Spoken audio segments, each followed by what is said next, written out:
Okay, hello everyone. Here I want to provide a tutorial on how to lock app on Samsung C55 5G device.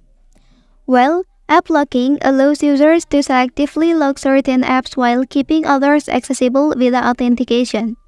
This gives user control over which apps require additional security measures for access. Okay, so let's go to the tutorial. To start, begin by downloading the app lock application from the Google Play Store. Once the download process is complete, open the application and proceed to create a secure 6-digit PIN. Click on Create to generate the PIN, then confirm the previous PIN, and click Save to proceed with the setup. In case any permission requests pop up during the process, ensure to grant permission by clicking on Allow for all the options presented and follow the necessary steps as prompted.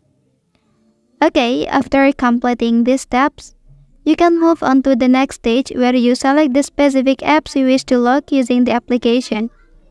Upon selecting the desired app to lock, they will be secured and displayed on the designated page within the app lock interface. So, to unlock any lock app, simply click on the respective option provided within the application. This process ensures enhanced security and privacy for your selected apps. Okay, that's the tutorial on how to lock app on Samsung C55 5G device. If you are helped by this video, don't forget to like and subscribe to get other information from this channel. Thank you.